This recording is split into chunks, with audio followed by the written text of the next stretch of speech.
Türkiye olarak biz Suriye konusunda 6 ساڵ پێش ئێستا هەڵوێستمان لە بەرامبەر سووریا چۆن بوو ئێستاش هەروایە. ئێمە پێمان وایە ئەو زاڵمەی کە ئێستا لە سووریا حکوم دەکات دۆخەکەی بەم ئاقارە گەیاندووە. ئێمە کەسێک بە هەزاران کەسی لە هاوڵاتیانی خۆی کوشتووە بەڕێبەری وڵاتێک نازانێت. تەنها نزیکەی 4 مانگ بەسەر ئەم وتانی ئەردۆغاندا تێپەڕ دەبێت لە دژی بەشار ئەسەد سەرۆکی سووریا. بەڵام ئێستا تورکیا دەیەوێت بە پێچەوانی ئەو سیاسەتەوە پەیوەندیەکانی لەگەڵ سووریا ئاسایی بکاتەوە. ئەوەش بە گۆڕانێکی گەورە و 180 لە هەڵگەڕانەوە لە سیاسەتی پێشوو دەرەوەی تورکیا وەسف دەکرێت کە پێشتر بەرپرسانی باڵی ئەو وڵاتە پەیڕەویان کردووە.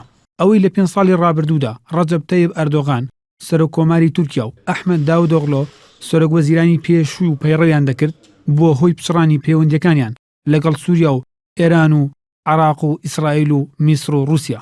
بەڵام ئێستا لە هەوڵێکی نوێدا بە پێچەوانی ئەو سیاسەتی پێشوویانەوە ئەردۆغان و بیناڵی یاڵدرم سەرۆک وەزیرانی تورکیا هەوڵی ئاساییکردنەوەی پەیوەندیەکانیان دەدەن لەگەڵ ئەو وڵاتانەی کە گرشی و ئاڵۆزی تێکەوت بوو.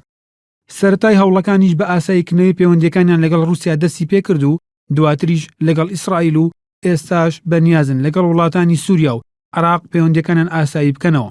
لەو چوارچەوەیەدا سەرۆک وەزیرانی تورکیا لە میانەی گفتوگۆی دەربارەی پەیوەندی دیپلۆماسیەکانی وڵاتەکەی لەگەڵ وڵاتانی دراوسێ لە ناوچەکەدا ڕایگەیاند تورکیا پەیوەندیەکانی لەگەڵ سووریا ئاسایی دەکاتەوە و هیواخوازن لەگەڵ عراقیش پەیوەندیەکانیان باش بێت. ڕاشی گەیاند هەردوو وڵاتی سووریا عراق پێویستیان بە سەقامگیری هەیە تا بتوانن ڕوبەڕووی تیۆر ببنەوە. حکومەتی تورکیا هیواخوازە پەیوەندیی باشی لەگەڵ هەردوو لادە هەبێت. پەیوەندیەکانمان لەگەڵ دراوسەکانمان زیاتریش و بەرەو پێش دەبین چونکە هۆکاری زۆرمان نییە بۆ پچڕاندنی پەیوەندیەکانمان لەگەڵ سووریا و عێراق و میسر و وڵاتانی ناوچەکە. بەڵام هۆکاری زۆرمان هەیە بۆ بەهێزکردنی ئەو پەیوەندیانە.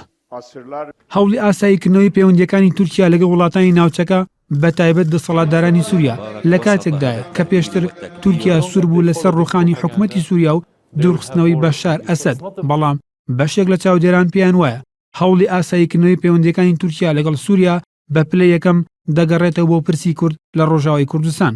کورد ئێستا لە سووریا پێگەیەکی بەهێزی هەیە و لە مانگی ئازایی ڕابردووەوە فیدراڵی لە ڕۆژاوی کوردستان ڕاگەیاندووە. ئەوەش ترسی لای تورکیا دروست کردووە بۆیە دوای زیاتر لە 5 ساڵ بە ناچاری دەوێت پەیوەندیەکانی لەگەڵ سووریادا ئاسایی بکاتەوە. مانگی نیسانی ڕابردووش پێش ئەوەی سەرۆک وەزیرانی تورکیا بە فەرمی ئاماژە بە هەوڵەکانی وڵاتەکەی بکات بۆ ئاسایی بوونەوەی پەیوەندیەکانی نێوان ئەنقەرە و دیمەشق.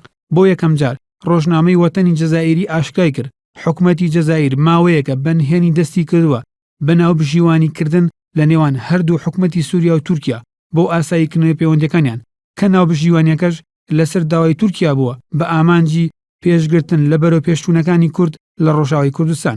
جگە لە سووریا بەرپرسانی تورکیا بەنیازن لەگەڵ عراقیشدا پەیوەندیەکانیان ئاسایی بکەنەوە کە لە چەند ساڵی ڕابردوودا بەهۆی فرۆشتنی نەوتی هەرێم لە ڕێگەی بەندەری جەیهانی تورکیا و داڵدەدانی تارێق هاشمی جێگیری پێشوودری سەرۆک کۆماری عراق و ناردن و جێگیرکردنی هێزێکی سوپای تورکیا لە ناوچەی باشیک پەیوەندیەکانی بەغدا و ئەنقەرە گرژی تێکەوت بوو. محەممەد نەجیب NRT